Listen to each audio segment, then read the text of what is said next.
te raconte l'histoire du championnat du monde de lancer de menhir, ok, mais par contre, moi, je ne raconte mes histoires qu'aux enfants qui se lavent les dents. Donc attrape ta brosse à dents, ton dentifrice, et tu frottes jusqu'à ce que l'histoire soit terminée.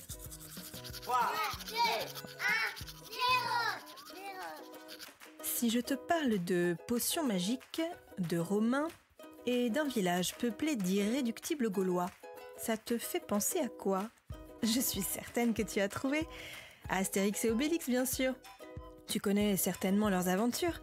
Il y a le druide Panoramix, le petit chien Idéfix, le barde qui chante faux Assurancetorix, et aussi des personnages féminins comme Bonne Mine et Falbala.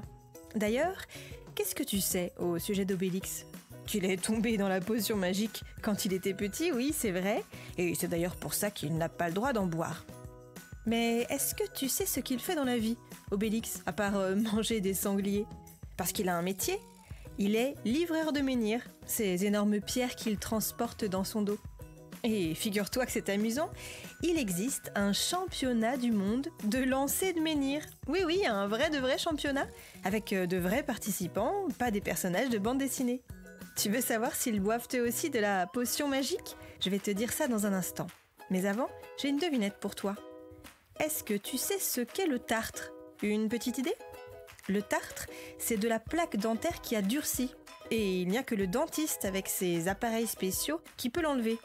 C'est pour ça qu'il est très important de bien se brosser les dents 2 fois par jour, pour éviter que la plaque dentaire ne reste sur les dents, durcisse et se transforme ensuite en carie. Alors, on brosse! Il existe donc un championnat du monde de lancer de menhirs. Il a lieu tous les ans en Bretagne. Bon, il faut quand même préciser que les participants ne lancent pas des menhirs aussi gros que ceux d'Obélix. Les menhirs sont plus petits, mais quand même balèzes. Il y a 4 catégories avec des menhirs de différentes tailles. La catégorie Obélix pour les hommes, Falbala pour les femmes, Astérix pour les jeunes de moins de 20 ans et Idéfix pour les enfants avec des petits menhirs. L'objectif du championnat, c'est d'envoyer le menhir le plus loin possible. Ce qui est drôle, c'est que, comme dans les aventures d'Astérix et Obélix, à la fin, tout le monde se réunit autour d'un banquet à manger du sanglier. Et puis, il y a aussi un druide. Peut-être prépare-t-il de la potion magique. Bon, montre-moi un peu tes dents. Fais A, fais I. C'est pas mal ça, bien blanche comme il faut. Tant pis pour vous les caries. Allez, maintenant, au lit.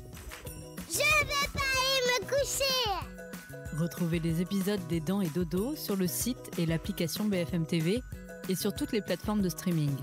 Si cet épisode vous a plu, n'hésitez pas à lui donner une note, à vous abonner à la playlist et surtout à en parler autour de vous. C'est un podcast BFM TV.